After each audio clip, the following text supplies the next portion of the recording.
안녕하세요. 오늘은 리중택의 이야기를 들려드리려고 합니다.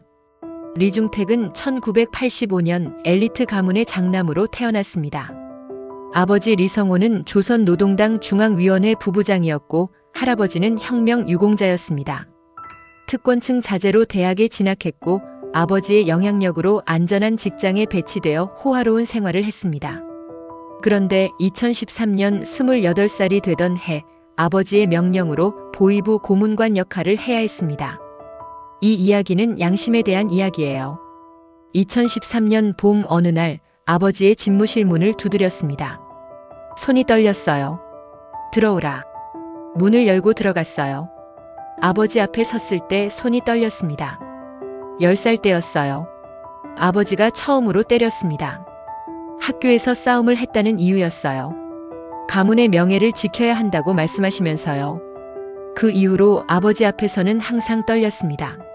앉아라. 아버지가 손짓으로 의자를 가리켰습니다. 의자에 앉았지만 몸이 굳어 있었어요. 중태가. 낮고 무거운 목소리였어요. 네, 아버지. 너는 우리 가문의 장남이다. 할아버지도 나도 조국을 위해 힘을 다했어. 이제 내 차례다. 가슴이 두근거렸습니다. 무슨 말씀을 하실까라는 생각이 들었어요. 보위부에서 고문관을 찾고 있어. 내가 그 역할을 해야 한다. 그 순간 심장이 멈춘 것 같았습니다. 보위부 고문관. 동무들을 고문하는 일. 손이 떨렸고 입이 마르기 시작했습니다. 아버지, 거부할 생각 말라. 책상을 손으로 쳤어요. 책상이 흔들렸고 위에 있던 문서들이 흩어졌습니다. 이것은 명령이다. 조국을 위해 힘을 다해야 한다. 이것이 내 임무다. 하지만 아버지, 너는 우리 가문의 장남이다. 내가 해야 할 일이다. 거부하면 가문의 명예가 실추된다. 할아버지가 세운 명예를 내가 망가뜨릴 셈이냐? 아버지의 눈빛이 날카로웠습니다. 그 눈빛을 보면서 거부할 수 없다는 것을 알았어요. 네, 아버지. 알겠습니다. 좋다. 내일부터 보위부에 출근하라. 상급자에게 보고하라. 네, 아버지. 집무실을 나왔습니다. 문을 닫는 순간 다리가 풀렸어요. 벽에 등을 기대고 서 있었습니다. 심장이 미친 듯이 뛰었고 손이 떨렸습니다. 집으로 돌아가는 길이 무겁게 느껴졌습니다. 집에 도착했습니다. 방으로 들어가서 침대에 앉았어요. 손을 보니 여전히 떨리고 있었습니다. 그날 밤 잠을 이루지 못했습니다. 침대에 누워서 천장을 바라봤어요. 보위부 고문관이라는 생각이 머릿속을 맴돌았습니다. 밤이 깊어갔습니다. 시계를 보니 새벽 2시였어요. 하지만 잠이 오지 않았습니다. 다음 날 아침 보위부에 출근했습니다. 복도 끝에서 경비병이 지켜보고 있었어요. 상급자의 사무실로 안내받았습니다. 문을 두드렸어요. 들어오라. 문을 열고 들어갔습니다. 상급자가 들어오자 고개를 들었어요. 리중택 동무인가? 네, 동무. 알겠소. 오늘부터 고문관으로 일하라. 첫 번째 과업은 김영수라는 동무를 신문하는 것이요. 네, 동무. 상급자가 설명했어요. 김영수 동무는 공장 노동자이고 반체제 활동을 했다는 혐의가 있다고 했습니다. 임무는 그가 진실을 말하도록 만드는 것이었어요. 고문실은 지하 1층에 있어. 지금 바로 가서 준비하라. 네, 동무.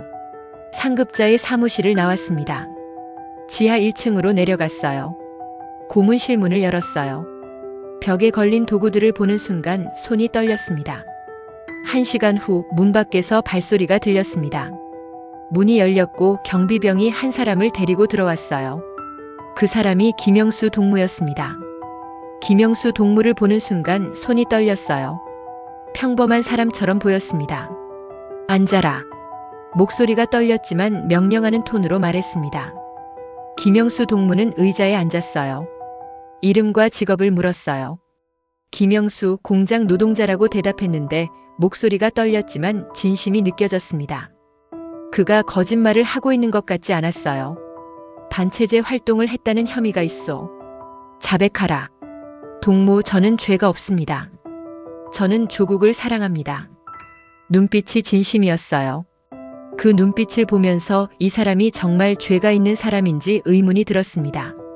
하지만 아버지의 명령이었고 상급자의 지시였어요. 거짓말하지 마라. 자백하라. 동무, 저는 거짓말을 하지 않았습니다. 저는 조국을 사랑합니다. 저는 죄가 없습니다. 계속 부인했어요. 그 눈빛을 보면서 이 사람이 정말 죄가 있는 사람인지 의문이 들었습니다. 자백하지 않으면 고문을 하겠소. 동무, 저는 죄가 없습니다. 저는 동무와 같은 조국의 동무입니다. 왜 이렇게 하십니까? 그 말이 가슴에 꽂혔습니다. 동무와 같은 조국의 동무입니다. 그 말을 듣는 순간 손을 주먹으로 꽉 쥐었어요. 하지만 아버지의 명령이었고 가문의 명예를 지켜야 했습니다. 고문 도구를 손에 들었어요. 손이 떨렸지만 고문을 시작했습니다. 김영수 동무의 비명소리가 고문실에 울렸습니다. 그 소리를 듣는 순간 손을 가슴에 대고 숨을 쉬었어요. 고문을 계속했습니다. 하지만 내면에서는 거부감이 들었어요.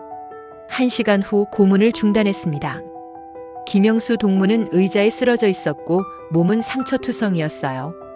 그 모습을 보는 순간 손을 떨며 고문 도구를 내려놓았어요. 동무, 미안하다. 작은 목소리로 말했습니다. 하지만 들을 수 없었어요. 이미 의식을 잃었습니다. 고문실을 나왔습니다. 복도 벽에 손을 대고 서 있었어요. 숨이 가빴습니다. 집에 돌아왔습니다. 아버지가 기다리고 계셨어요. 어떻게 됐소? 고문을 했습니다. 아버지. 좋다. 조국을 위해 필요한 일이다. 손을 주먹으로 꽉 쥐었어요. 아버지, 동무들을 고문하는 게 맞는 일인가요? 아버지가 얼굴을 봤어요. 눈빛이 날카로웠습니다. 무슨 말을 하는 거요? 같은 조국의 동무를 고문하는 것이 맞는 일인지 의문이 듭니다. 그들은 조국의 적이다. 내 임무는 그들을 신문하는 것이다. 다시는 그런 말을 하지 마라. 차갑게 느껴졌어요. 네, 아버지. 방으로 돌아갔습니다. 침대에 누워서 천장을 바라봤어요. 김영수 동무의 비명소리가 귓가에 맴돌았고 그 눈빛이 떠올랐습니다. 동무와 같은 조국의 동무입니다. 그 말이 계속 떠올랐어요. 그날 밤 잠을 이루지 못했습니다. 김영수 동무의 비명소리가 귓가에 맴돌았고 그 눈빛이 떠올랐습니다. 다음 날 아침 보이부에 출근했습니다.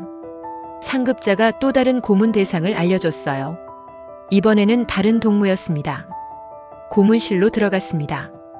이번 동무도 평범한 사람처럼 보였어요. 그를 보는 순간 김영수 동무의 얼굴이 떠올랐습니다. 하지만 아버지의 명령이었고 가문의 명예를 지켜야 했습니다. 고문을 시작했습니다. 비명소리가 고문실에 울렸고 그 소리를 듣는 순간 손을 가슴에 대고 숨을 쉬었어요. 한 달이 지났습니다. 매일 고문을 해야 했어요. 동무들을 고문하는 일이 일상이 되었습니다. 하지만 내면에서는 거부감이 계속 들었고 손이 자꾸 떨렸어요. 어느 날 밤 집에 돌아와서 거울을 봤습니다. 거울 속의 얼굴이 낯설게 느껴졌어요. 같은 조국의 동무를 고문하는 사람. 그런 사람이 되어버린 것 같았습니다. 거울을 보면서 손을 얼굴에 대었어요. 손이 떨렸습니다. 거울 속의 얼굴이 자꾸 김영수 동무의 얼굴로 바뀌는 것 같았어요. 그때 김영수 동무의 말이 떠올랐습니다. 동무와 같은 조국의 동무입니다. 그 말을 떠올리는 순간 손을 주먹으로 꽉 쥐었어요. 어느 날 상급자가 고문 방식을 지적했습니다. 리중택 동무, 내 고문이 너무 약하오. 더 강하게 해야 하오. 네, 동무. 다음부터는 더 강하게 하라. 그렇지 않으면 내가 처벌받을 수 있어. 손을 주먹으로 꽉 쥐었어요. 고문을 더 강하게 해야 한다는 것. 그리고 만약 고문을 거부하면 자신이 처벌받을 수 있다는 것. 네, 동무. 고문을 더 강하게 해야 했어요. 하지만 내면에서는 거부감이 더욱 강해졌습니다. 그날 밤 집에 돌아와서 침대에 누웠습니다. 천장을 바라보면서 스스로에게 물어봤어요. 고문을 거부하면 자신이 처벌받을 수 있다는 것. 하지만 동시에 동무들을 고문하는 것이 맞는 일인지 의문이 들었어요. 그때 문 밖에서 발소리가 들렸습니다. 아버지의 발소리였어요. 문을 두드리는 소리가 들렸고 심장이 미친 듯이 뛰었습니다. 중태가 자고 있느냐? 아니요, 아버지. 깨어 있습니다. 내일 아침 일찍 일어나라. 보이부에 중요한 일이 있어. 네, 아버지. 발소리가 멀어졌습니다. 하지만 가슴은 계속 뛰었어요. 보이부에 중요한 일이 있다는 것. 그것이 무엇일까라는 생각이 들었습니다. 아버지가 행동을 감시하고 있는 것 같았어요. 그날 밤 잠을 이루지 못했습니다. 침대에 누워서 천장을 바라봤어요. 김영수 동무의 비명소리가 귓가에 맴돌았고 그 눈빛이 떠올랐습니다. 시계를 봤습니다. 새벽 3시였어요. 하지만 잠이 오지 않았습니다. 침대에 누워서 손을 주먹으로 꽉 쥐었어요. 더 이상 이렇게 살 수 없다. 스스로에게 말했습니다. 하지만 어떻게 해야 할지 몰랐어요. 아버지의 명령을 거부할 수 없었고 가문의 명예를 지켜야 했습니다. 하지만 동시에 동무들을 고문하는 것이 맞는 일인지 의문이 들었어요. 침대에서 일어났습니다. 방 안을 걸어다녔어요. 발소리가 조용히 울렸습니다. 창문을 열었습니다. 밖은 어두웠고 별이 보였어요. 양심을 잃지 말아야 한다. 스스로에게 말했습니다. 하지만 어떻게 해야 할지 몰랐어요. 아버지의 명령을 따르면서도 양심을 지킬 수 있는 방법이 있을까? 창문을 닫았습니다. 침대에 다시 누웠어요. 천장을 바라보면서 김영수 동무의 비명소리가 귓가에 맴돌았습니다. 다음 날 아침 일찍 일어났습니다. 아버지가 말씀하신 중요한 일이 무엇인지 궁금했어요. 보이부에 출근했습니다. 상급자가 기다리고 계셨어요. 사무실로 불러들였습니다. 리중택 동무 어제 고문을 했소? 네, 동무. 결과가 어땠소? 자백하지 않았습니다, 동무. 상급자가 얼굴을 찡그렸어요. 눈빛이 날카로웠습니다. 자백하지 않았다는 것은 내가 제대로 하지 않았다는 뜻이요. 다음부터는 더 강하게 해야 하오. 네, 동무. 그리고 한 가지 더. 내 고문 방식을 보고 있어. 너무 약하오. 다른 고문관들처럼 강하게 해야 하오. 네, 동무. 상급자의 눈빛이 의심스러웠어요. 고문을 제대로 하지 않는다고 생각하는 것 같았습니다. 그 눈빛을 보면서 가슴이 답답해졌어요. 사무실을 나왔습니다. 복도를 걸어가면서 상급자가 뒤에서 지켜보는 것 같았어요. 고개를 돌려봤지만 아무도 없었습니다. 하지만 누군가 지켜보는 느낌이 계속 들었어요. 고문실로 내려갔습니다. 오늘도 또 다른 동무를 고문해야 했어요. 고문실 문을 열었습니다. 벽에 걸려있는 고문 도구들을 봤어요. 그 도구들을 보는 순간 손이 떨렸습니다. 1시간 후 경비병이 또 다른 동무를 데리고 들어왔어요. 이번 동무도 평범한 사람처럼 보였습니다. 그를 보는 순간 김영수 동무의 얼굴이 떠올랐어요. 하지만 상급자의 지시였고 아버지의 명령이었습니다. 고문을 시작했어요. 비명소리가 고문실에 울렸습니다. 그 소리를 듣는 순간 손을 가슴에 대고 숨을 쉬었어요. 고문을 끝내고 고문실을 나왔습니다. 복도 벽에 손을 대고 서 있었어요. 숨이 가빴습니다. 집에 돌아왔습니다. 아버지가 거실에 앉아 계셨어요. 신문을 보고 계셨는데 들어오자 고개를 들었어요. 오늘은 어땠소? 고문을 했습니다, 아버지. 좋다. 조국을 위해 필요한 일이요. 손을 주먹으로 꽉 쥐었어요. 하지만 아무 말도 하지 못했습니다. 중태가, 네, 아버지. 내가 보이부에서 일하는 것은 우리 가문의 명예와 직결되어 있어. 제대로 해야 하오. 네, 아버지. 그리고 한 가지 더. 내가 최근에 뭔가 다른 것 같소. 뭔가 고민이 있는 것 같소. 심장이 미친 듯이 뛰었습니다. 아버지가 변화를 눈치챈 것 같았어요. 아니요, 아버지. 고민은 없습니다. 그렇다면 좋소. 하지만 기억하라. 우리 가문의 명예가 내 손에 달려 있어. 네, 아버지. 아버지의 눈빛이 날카로웠습니다.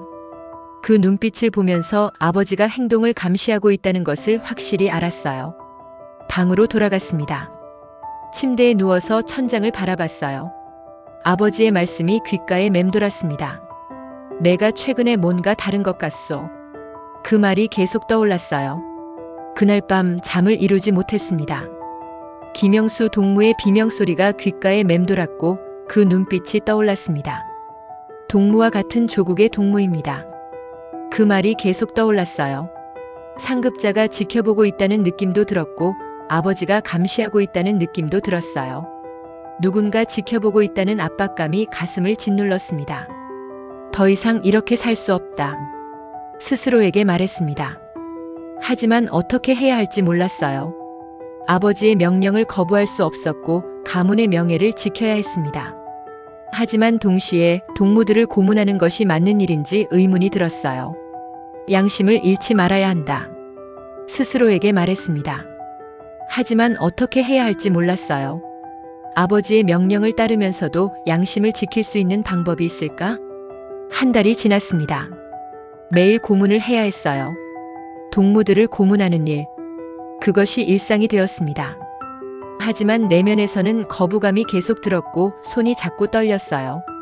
김영수 동무의 비명소리가 귓가에 맴돌았고 그 눈빛이 떠올랐습니다. 동무와 같은 조국의 동무입니다. 그 말이 계속 떠올랐어요. 상급자가 지켜보고 있다는 느낌도 들었고 아버지가 감시하고 있다는 느낌도 들었어요. 누군가 지켜보고 있다는 압박감이 가슴을 짓눌렀습니다. 그리고 2014년 봄 고문을 거부하고 싶은 마음이 커졌어요. 그날 아침 보이부에 출근했습니다. 상급자가 또 다른 고문 대상을 알려줬어요. 이번에는 다른 동무였습니다. 고문실로 들어갔습니다. 이번 동무도 평범한 사람처럼 보였어요. 그를 보는 순간 김영수 동무의 얼굴이 떠올랐습니다. 하지만 이번에는 달랐어요. 고문 도구를 손에 들었지만 손이 떨렸습니다. 고문을 시작해야 했지만 시작할 수 없었어요. 자백하라. 목소리가 떨렸습니다. 하지만 동무는 계속 부인했어요. 그 눈빛을 보면서 이 사람이 정말 죄가 있는 사람인지 의문이 들었습니다. 자백하지 않으면 고문을 하겠소. 동무, 저는 죄가 없습니다. 저는 조국을 사랑합니다. 그 말을 듣는 순간 고문 도구를 내려놓았어요. 더 이상 할 수 없었습니다. 오늘은 여기까지 하겠소. 네, 동무. 동무를 경비병에게 맡기고 고문실을 나왔습니다. 복도를 걸어가면서 손이 떨렸어요. 고문을 거부했다는 것. 그것이 어떤 결과를 가져올지 알 수 없었습니다. 상급자의 사무실로 가야 했어요. 고문을 거부했다는 것을 보고해야 했습니다. 상급자의 사무실 문을 두드렸어요. 들어오라. 문을 열고 들어갔습니다. 상급자가 들어오자 고개를 들었어요. 고문은 어땠소? 자백하지 않았습니다, 동무. 그렇다면 고문을 더 강하게 해야 하오. 동무, 오늘은 고문을 하지 않았습니다. 상급자가 얼굴을 찡그렸어요. 눈빛이 날카로웠습니다. 무슨 말이오? 고문을 거부했습니다, 동무. 거부? 상급자가 일어났어요. 책상을 손으로 쳤습니다. 책상이 흔들렸고 위에 있던 문서들이 흩어졌습니다. 무슨 말을 하는 거요? 고문을 거부한다는 것이 무슨 말이오? 동무, 저는 더 이상 고문을 할 수 없습니다. 할 수 없다고? 그것은 내 임무다. 내가 해야 할 일이다. 동무, 저는 죄가 없는 동무들을 고문할 수 없습니다. 상급자의 눈빛이 의심스러웠어요. 고문을 거부한다는 것. 그것이 어떤 의미인지 알고 있었습니다. 리중택 동무, 내가 무슨 말을 하는 거요? 내가 조국을 배신하려는 건가? 아니요, 동무. 저는 조국을 사랑합니다. 그렇다면 고문을 해야 하오. 그것이 내 임무다. 동무, 저는 더 이상 할 수 없습니다. 상급자가 침묵했습니다. 그 침묵이 무겁게 느껴졌어요. 상급자의 눈빛이 날카로웠고 그 눈빛을 보면서 심장이 미친 듯이 뛰었습니다. 리중택 동무, 내가 고문을 거부하면 처벌받을 수 있어. 기억하라. 네, 동무. 다음부터는 고문을 해야 하오. 거부하면 내가 처벌받을 수 있어. 네, 동무. 상급자의 눈빛이 의심스러웠어요. 고문을 거부한다는 것. 그것이 어떤 의미인지 알고 있었습니다. 사무실을 나왔습니다. 복도를 걸어가면서 손이 떨렸어요. 고문을 거부했다는 것. 그것이 어떤 결과를 가져올지 알 수 없었습니다. 집에 돌아왔습니다. 아버지가 거실에 앉아 계셨어요. 신문을 보고 계셨는데 들어오자 고개를 들었어요. 오늘은 어땠소? 고문을 했습니다, 아버지. 좋다. 조국을 위해 필요한 일이요. 손을 주먹으로 꽉 쥐었어요. 하지만 아무 말도 하지 못했습니다. 아버지에게 고문을 거부했다는 것을 말할 수 없었어요. 방으로 돌아갔습니다. 침대에 누워서 천장을 바라봤어요. 상급자의 말씀이 귓가에 맴돌았습니다. 고문을 거부하면 내가 처벌받을 수 있어. 그 말이 계속 떠올랐어요.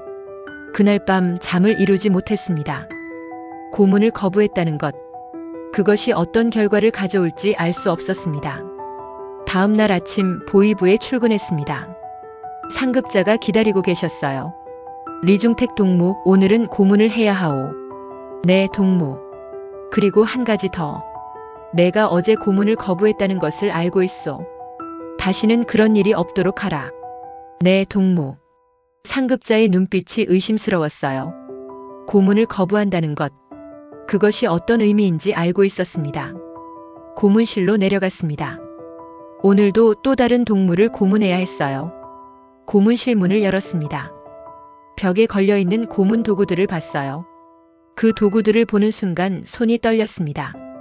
하지만 상급자의 지시였고 아버지의 명령이었습니다. 거부하면 처벌받을 수 있었어요. 1시간 후 경비병이 또 다른 동무를 데리고 들어왔어요. 이번 동무도 평범한 사람처럼 보였습니다. 그를 보는 순간 김영수 동무의 얼굴이 떠올랐습니다. 하지만 상급자의 지시였고 아버지의 명령이었습니다. 거부하면 처벌받을 수 있었어요. 고문을 시작했습니다. 비명소리가 고문실에 울렸고 그 소리를 듣는 순간 손을 가슴에 대고 숨을 쉬었어요. 고문을 끝내고 고문실을 나왔습니다. 복도 벽에 손을 대고 서 있었어요.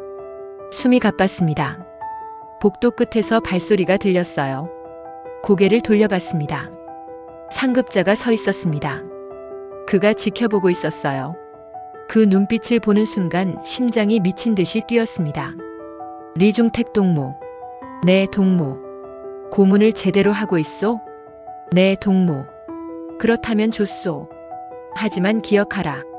고문을 제대로 하지 않으면 처벌받을 수 있소. 네, 동무. 상급자의 눈빛이 의심스러웠어요. 고문을 제대로 하지 않는다고 생각하는 것 같았습니다. 그 눈빛을 보면서 가슴이 답답해졌어요. 상급자가 떠났습니다. 하지만 그가 지켜보고 있다는 느낌이 계속 들었어요. 집에 돌아왔습니다. 아버지가 거실에 앉아 계셨어요. 신문을 보고 계셨는데 들어오자 고개를 들었어요. 오늘은 어땠소? 고문을 했습니다, 아버지. 좋다. 조국을 위해 필요한 일이요. 손을 주먹으로 꽉 쥐었어요. 하지만 아무 말도 하지 못했습니다. 중태가. 네, 아버지. 내가 최근에 뭔가 다른 것 같소. 뭔가 고민이 있는 것 같소. 심장이 미친 듯이 뛰었습니다. 아버지가 변화를 눈치챈 것 같았어요. 아니요, 아버지. 고민은 없습니다. 그렇다면 좋소. 하지만 기억하라. 우리 가문의 명예가 내 손에 달려 있소. 네, 아버지. 아버지의 눈빛이 날카로웠습니다. 그 눈빛을 보면서 아버지가 행동을 감시하고 있다는 것을 확실히 알았어요. 방으로 돌아갔습니다. 침대에 누워서 천장을 바라봤어요. 아버지의 말씀이 귓가에 맴돌았습니다. 내가 최근에 뭔가 다른 것 같소. 그 말이 계속 떠올랐어요. 그날 밤 잠을 이루지 못했습니다. 상급자가 지켜보고 있다는 느낌도 들었고 아버지가 감시하고 있다는 느낌도 들었어요. 누군가 지켜보고 있다는 압박감이 가슴을 짓눌렀습니다. 2015년 봄 아버지의 감시가 더욱 강해졌어요. 그날 아침 아버지가 집무실로 불렀습니다. 문을 두드렸어요. 들어오라. 문을 열고 들어갔습니다. 아버지 앞에 섰어요. 중태가. 네, 아버지. 내가 보위부에서 일하는 것은 우리 가문의 명예와 직결되어 있어. 제대로 해야 하오. 네, 아버지. 그리고 한 가지 더. 내가 최근에 뭔가 다른 것 같소. 뭔가 고민이 있는 것 같소. 심장이 미친 듯이 뛰었습니다. 아버지가 변화를 눈치챈 것 같았어요. 아니요, 아버지. 고민은 없습니다. 그렇다면 좋소. 하지만 기억하라. 우리 가문의 명예가 내 손에 달려 있소. 내가 실수하면 우리 가문이 망가질 수 있소. 내 아버지. 아버지의 눈빛이 날카로웠습니다. 그 눈빛을 보면서 아버지가 행동을 감시하고 있다는 것을 확실히 알았어요. 집무실을 나왔습니다. 문을 닫는 순간 다리가 풀렸어요. 벽에 등을 기대고 서 있었습니다. 심장이 미친 듯이 뛰었고 손이 떨렸습니다. 보이부에 출근했습니다. 상급자가 기다리고 계셨어요. 리중택 동무, 오늘은 고문을 해야 하오. 네, 동무. 그리고 한 가지 더. 내가 최근에 뭔가 다른 것 같소. 뭔가 고민이 있는 것 같소. 심장이 미친 듯이 뛰었습니다. 상급자도 변화를 눈치챈 것 같았어요. 아니요, 동무. 고민은 없습니다. 그렇다면 좋소. 하지만 기억하라. 고문을 제대로 하지 않으면 처벌받을 수 있소. 네, 동무. 상급자의 눈빛이 의심스러웠어요. 고문을 제대로 하지 않는다고 생각하는 것 같았습니다. 그 눈빛을 보면서 가슴이 답답해졌어요. 고문실로 내려갔습니다. 오늘도 또 다른 동무를 고문해야 했어요. 고문실 문을 열었습니다. 벽에 걸려있는 고문 도구들을 봤어요. 그 도구들을 보는 순간 손이 떨렸습니다. 하지만 상급자의 지시였고 아버지의 명령이었습니다. 거부하면 처벌받을 수 있었어요. 1시간 후 경비병이 또 다른 동무를 데리고 들어왔어요.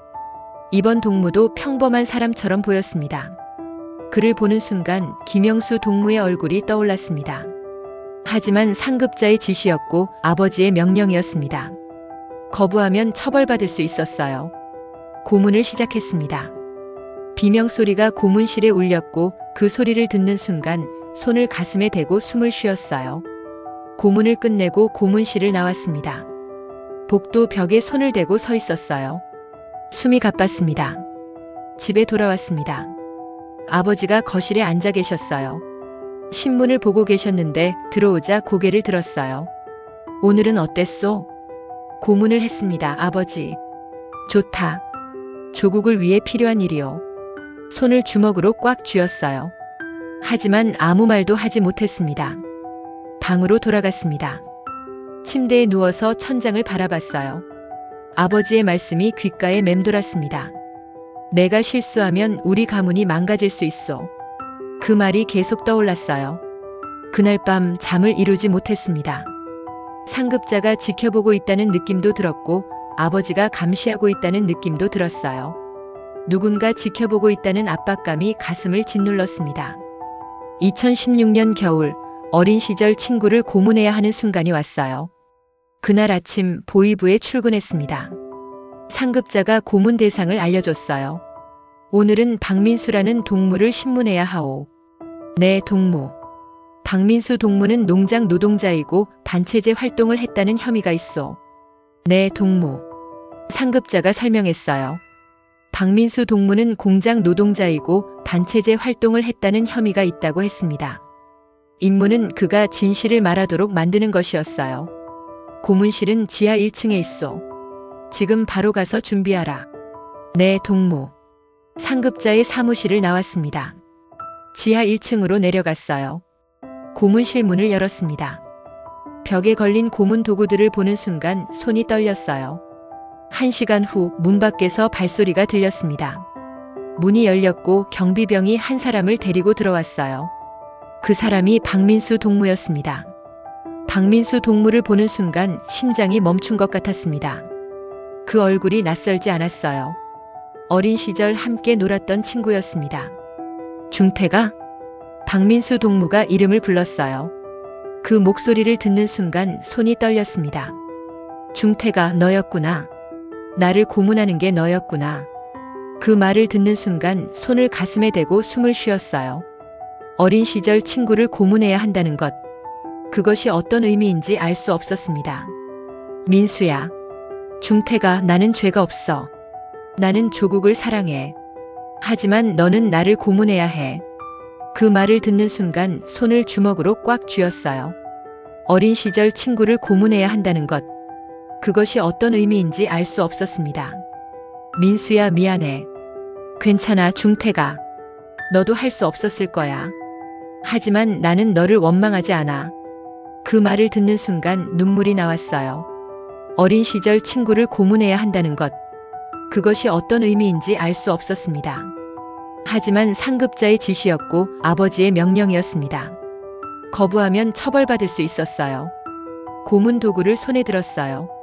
손이 떨렸지만 고문을 시작했습니다. 박민수 동무의 비명소리가 고문실에 울렸습니다. 그 소리를 듣는 순간 손을 가슴에 대고 숨을 쉬었어요. 어린 시절 친구를 고문하는 것. 그것이 어떤 의미인지 알 수 없었습니다. 1시간 후 고문을 중단했습니다. 박민수 동무는 의자에 쓰러져 있었고 몸은 상처투성이었어요. 그 모습을 보는 순간 손을 떨며 고문 도구를 내려놓았어요. 민수야, 미안해. 작은 목소리로 말했습니다. 하지만 들을 수 없었어요. 이미 의식을 잃었습니다. 고문실을 나왔습니다. 복도 벽에 손을 대고 서 있었어요. 숨이 가빴습니다. 어린 시절 친구를 고문했다는 것. 그것이 어떤 의미인지 알 수 없었습니다. 집에 돌아왔습니다. 방으로 들어가서 침대에 앉았어요. 손을 보니 여전히 떨리고 있었습니다. 그날 밤 잠을 이루지 못했습니다. 침대에 누워서 천장을 바라봤어요. 박민수 동무의 비명소리가 귓가에 맴돌았고 그 눈빛이 떠올랐습니다. 괜찮아, 중태가. 너도 할 수 없었을 거야. 하지만 나는 너를 원망하지 않아. 그 말이 계속 떠올랐어요. 더 이상 이렇게 살 수 없다. 스스로에게 말했습니다. 어린 시절 친구를 고문했다는 것. 그것이 어떤 의미인지 알 수 없었습니다. 탈북을 해야 한다. 스스로에게 말했습니다. 하지만 어떻게 해야 할지 몰랐어요. 탈북을 하면 가족이 처벌받을 수 있었고 발각되면 처형당할 수 있었어요. 하지만 더 이상 동무들을 고문할 수 없었습니다. 양심이 허락하지 않았어요. 2017년 봄 탈북 계획을 세우기 시작했어요. 그날 아침 보위부에 출근했습니다. 상급자가 또 다른 고문 대상을 알려줬어요. 이번에는 다른 동무였습니다. 고문실로 들어갔습니다. 이번 동무도 평범한 사람처럼 보였어요. 그를 보는 순간 박민수 동무의 얼굴이 떠올랐습니다. 하지만 상급자의 지시였고 아버지의 명령이었습니다. 거부하면 처벌받을 수 있었어요. 고문을 시작했습니다. 비명소리가 고문실에 울렸고 그 소리를 듣는 순간 손을 가슴에 대고 숨을 쉬었어요. 고문을 끝내고 고문실을 나왔습니다. 복도 벽에 손을 대고 서 있었어요. 숨이 가빴습니다. 집에 돌아왔습니다. 방으로 들어가서 침대에 앉았어요. 손을 보니 여전히 떨리고 있었습니다. 그날 밤 탈북 계획을 세우기 시작했어요. 어떻게 탈북할 수 있을지, 어떻게 발각을 피할 수 있을지, 어떻게 가족을 보호할 수 있을지. 하지만 쉽지 않았어요. 보위부 내부 감시를 회피해야 했고 아버지의 눈치를 피해야 했어요. 그리고 탈북 과정에서 발각될 위험도 있었습니다. 그래도 탈북을 해야 했어요. 더 이상 동무들을 고문할 수 없었습니다. 다음 날 아침 보위부에 출근했습니다. 상급자가 기다리고 계셨어요. 리중택 동무, 오늘은 고문을 해야 하오. 네, 동무. 그리고 한 가지 더. 내가 최근에 뭔가 다른 것 같소. 뭔가 고민이 있는 것 같소. 심장이 미친 듯이 뛰었습니다. 상급자가 변화를 눈치챈 것 같았어요. 아니요, 동무. 고민은 없습니다. 그렇다면 좋소. 하지만 기억하라. 고문을 제대로 하지 않으면 처벌받을 수 있소. 네, 동무. 상급자의 눈빛이 의심스러웠어요. 고문을 제대로 하지 않는다고 생각하는 것 같았습니다. 그 눈빛을 보면서 가슴이 답답해졌어요. 고문실로 내려갔습니다. 오늘도 또 다른 동무를 고문해야 했어요. 고문실 문을 열었습니다. 벽에 걸려있는 고문 도구들을 봤어요. 그 도구들을 보는 순간 손이 떨렸습니다. 하지만 상급자의 지시였고 아버지의 명령이었습니다. 거부하면 처벌받을 수 있었어요. 1시간 후 경비병이 또 다른 동무를 데리고 들어왔어요. 이번 동무도 평범한 사람처럼 보였습니다. 그를 보는 순간 박민수 동무의 얼굴이 떠올랐습니다. 하지만 상급자의 지시였고 아버지의 명령이었습니다. 거부하면 처벌받을 수 있었어요. 고문을 시작했습니다. 비명소리가 고문실에 울렸고 그 소리를 듣는 순간 손을 가슴에 대고 숨을 쉬었어요. 고문을 끝내고 고문실을 나왔습니다. 복도 벽에 손을 대고 서 있었어요. 숨이 가빴습니다. 복도 끝에서 발소리가 들렸어요. 고개를 돌려봤습니다. 상급자가 서 있었습니다. 그가 지켜보고 있었어요. 그 눈빛을 보는 순간 심장이 미친 듯이 뛰었습니다. 리중택 동무. 네, 동무. 고문을 제대로 하고 있소? 네, 동무. 그렇다면 좋소. 하지만 기억하라. 고문을 제대로 하지 않으면 처벌받을 수 있소. 네, 동무. 상급자의 눈빛이 의심스러웠어요. 고문을 제대로 하지 않는다고 생각하는 것 같았습니다. 그 눈빛을 보면서 가슴이 답답해졌어요. 상급자가 떠났습니다. 하지만 그가 지켜보고 있다는 느낌이 계속 들었어요. 집에 돌아왔습니다. 아버지가 거실에 앉아 계셨어요. 신문을 보고 계셨는데 들어오자 고개를 들었어요. 오늘은 어땠소? 고문을 했습니다, 아버지. 좋다. 조국을 위해 필요한 일이요. 손을 주먹으로 꽉 쥐었어요. 하지만 아무 말도 하지 못했습니다. 중태가. 네, 아버지. 내가 최근에 뭔가 다른 것 같소. 뭔가 고민이 있는 것 같소. 심장이 미친 듯이 뛰었습니다. 아버지가 변화를 눈치챈 것 같았어요. 아니요, 아버지. 고민은 없습니다. 그렇다면 좋소. 하지만 기억하라. 우리 가문의 명예가 내 손에 달려 있소. 네, 아버지. 아버지의 눈빛이 날카로웠습니다. 그 눈빛을 보면서 아버지가 행동을 감시하고 있다는 것을 확실히 알았어요. 방으로 돌아갔습니다. 침대에 누워서 천장을 바라봤어요. 아버지의 말씀이 귓가에 맴돌았습니다. 내가 최근에 뭔가 다른 것 같소. 그 말이 계속 떠올랐어요. 그날 밤 탈북 계획을 세우기 시작했어요. 어떻게 탈북할 수 있을지, 어떻게 발각을 피할 수 있을지, 어떻게 가족을 보호할 수 있을지. 하지만 쉽지 않았어요. 보위부 내부 감시를 회피해야 했고 아버지의 눈치를 피해야 했어요. 그리고 탈북 과정에서 발각될 위험도 있었습니다. 그래도 탈북을 해야 했어요. 더 이상 동무들을 고문할 수 없었습니다. 2018년 봄 탈북을 실행하기로 결심했습니다. 그날 밤 방에 혼자 앉아 있었어요. 탈북 계획을 세웠습니다. 어떻게 국경을 넘을 수 있을지, 어떻게 발각을 피할 수 있을지, 어떻게 가족을 보호할 수 있을지. 하지만 쉽지 않았어요. 보위부 내부 감시를 회피해야 했고 아버지의 눈치를 피해야 했어요. 그리고 탈북 과정에서 발각되면 처형당할 수 있었습니다. 그래도 탈북을 해야 했어요. 더 이상 동무들을 고문할 수 없었습니다. 다음 날 아침 보위부에 출근했습니다. 평소처럼 고문을 해야 했어요. 하지만 오늘은 달랐습니다. 마지막 고문이 될 것이었어요. 고문실로 들어갔습니다.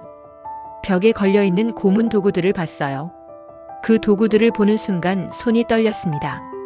1시간 후 경비병이 또 다른 동무를 데리고 들어왔어요. 그를 보는 순간 박민수 동무의 얼굴이 떠올랐습니다. 하지만 상급자의 지시였고 아버지의 명령이었습니다. 거부하면 처벌받을 수 있었어요. 고문을 시작했습니다. 비명소리가 고문실에 울렸고 그 소리를 듣는 순간 손을 가슴에 대고 숨을 쉬었어요. 고문을 끝내고 고문실을 나왔습니다. 복도를 걸어가면서 손이 떨렸어요. 복도 벽에 손을 대고 서 있었습니다.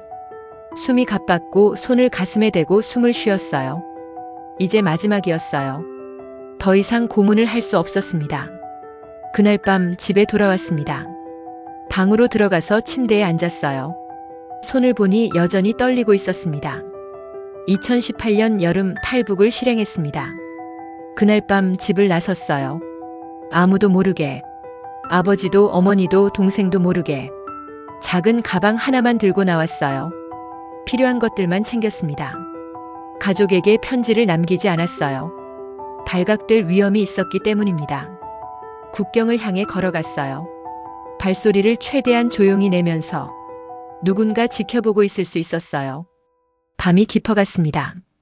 별이 보였어요. 그 별들을 보면서 자유를 얻을 수 있을지 생각했습니다. 국경에 도착했을 때 심장이 미친 듯이 뛰었습니다. 발각될 위험이 있었어요. 하지만 더 이상 돌아갈 수 없었습니다. 국경을 넘었어요. 그 순간 자유를 얻었습니다. 하지만 안전하지 않았어요. 추격자가 있을 수 있었고 발각될 위험도 있었습니다. 중국을 거쳐 한국으로 향했어요. 밤길을 걸으며 발각될 위험을 피해야 했고 배고픔과 추위를 견뎌야 했습니다. 하지만 포기하지 않았어요. 2018년 가을 한국에 도착했습니다. 33살이었어요. 한국에 도착했을 때 믿기지 않았습니다. 자유를 얻었습니다. 더 이상 고문을 할 필요가 없었어요. 하지만 죄책감이 남아 있었습니다. 고문한 동무들에 대한 죄책감, 박민수 동무에 대한 죄책감. 탈북자 정착지원센터에서 생활을 시작했어요. 작은 방을 배정받았습니다. 그 방에서 한국어를 배우고 새로운 삶을 시작했습니다. 하지만 쉽지 않았어요. 한국어가 어려웠고 새로운 문화에 적응하는 것도 어려웠습니다.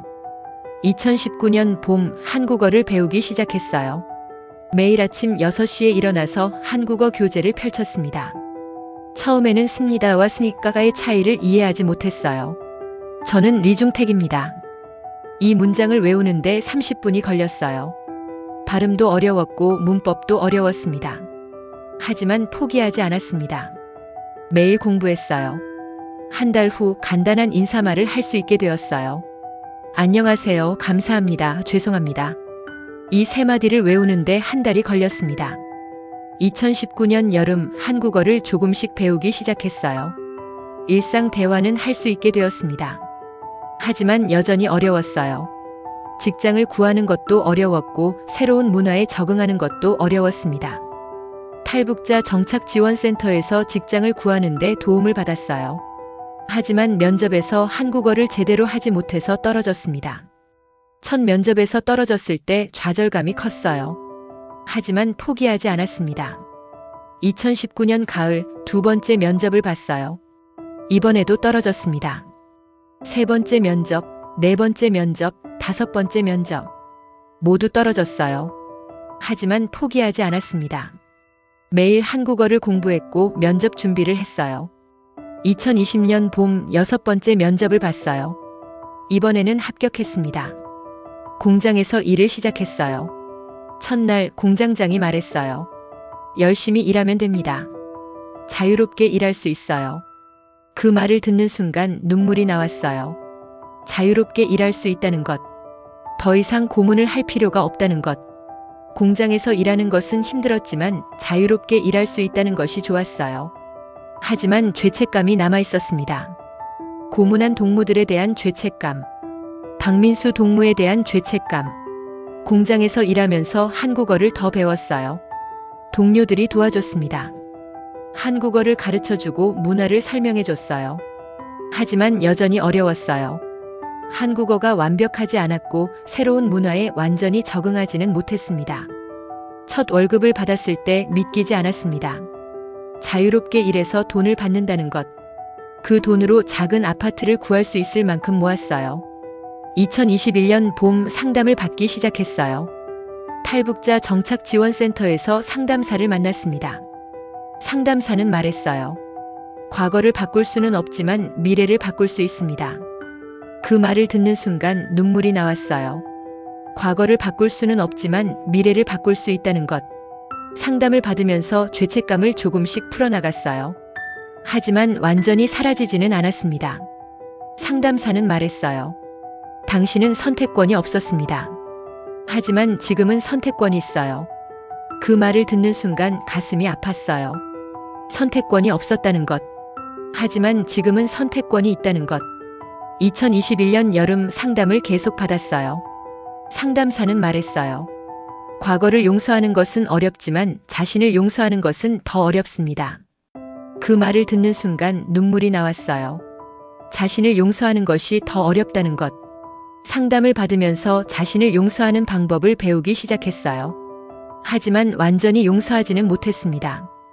2021년 가을 공장에서 일하면서 한국어를 더 배웠어요. 이제 일상 대화는 거의 문제없이 할 수 있게 되었어요. 하지만 여전히 어려운 단어들은 이해하지 못했습니다. 2022년 봄 새로운 직장을 구했습니다. 사무실에서 일을 시작했어요. 공장보다 좋았어요. 더 자유롭게 일할 수 있었습니다. 사무실에서 일하면서 한국어를 더 배웠어요. 이제 업무 대화도 할 수 있게 되었습니다. 작은 아파트를 구할 수 있을 만큼 돈을 모았어요. 서울로 이사 갔습니다. 작은 아파트를 구했고 그 아파트에서 혼자 살기 시작했어요. 서울에서 생활하는 것은 좋았습니다. 자유롭게 살 수 있었어요. 상담을 계속 받았습니다. 상담사는 말했어요. 과거를 바꿀 수는 없지만 미래를 바꿀 수 있습니다. 그리고 당신은 이미 미래를 바꾸고 있어요.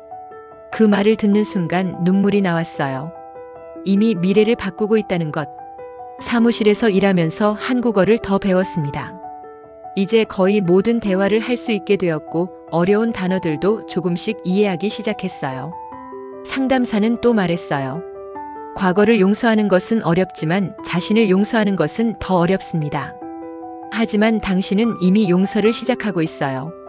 그 말을 듣는 순간 눈물이 나왔습니다. 이미 용서를 시작하고 있다는 것. 2025년 봄 현재 40살입니다. 서울에서 자유롭게 살고 있어요. 더 이상 고문을 할 필요가 없습니다. 하지만 죄책감이 남아 있습니다. 고문한 동무들에 대한 죄책감. 박민수 동무에 대한 죄책감. 그래도 살아가고 있어요. 과거를 바꿀 수는 없지만 미래를 바꿀 수 있다는 것을 알고 있기 때문에 가끔 밤에 잠들기 전 박민수 동무의 얼굴이 떠올라요. 괜찮아, 중태가. 너도 할 수 없었을 거야. 하지만 나는 너를 원망하지 않아. 그 말이 계속 떠올라요. 그리고 김영수 동무의 말도 떠올라요. 동무와 같은 조국의 동무입니다. 그 말들이 계속 떠올라요. 하지만 살아가고 있어요. 과거를 바꿀 수는 없지만 미래를 바꿀 수 있다는 것을 알고 있기 때문에 2025년 현재 40살입니다. 서울에서 자유롭게 살고 있어요. 더 이상 고문을 할 필요가 없습니다. 하지만 죄책감이 남아 있습니다. 고문한 동무들에 대한 죄책감. 박민수 동무에 대한 죄책감. 그래도 살아가고 있어요. 과거를 바꿀 수는 없지만 미래를 바꿀 수 있다는 것을 알고 있기 때문에 가끔 밤에 잠들기 전 박민수 동무의 얼굴이 떠올라요. 괜찮아, 중태가. 너도 할 수 없었을 거야. 하지만 나는 너를 원망하지 않아. 그 말이 계속 떠올라요. 그리고 김영수 동무의 말도 떠올라요. 동무와 같은 조국의 동무입니다. 그 말들이 계속 떠올라요. 하지만 살아가고 있어요. 과거를 바꿀 수는 없지만 미래를 바꿀 수 있다는 것을 알고 있기 때문에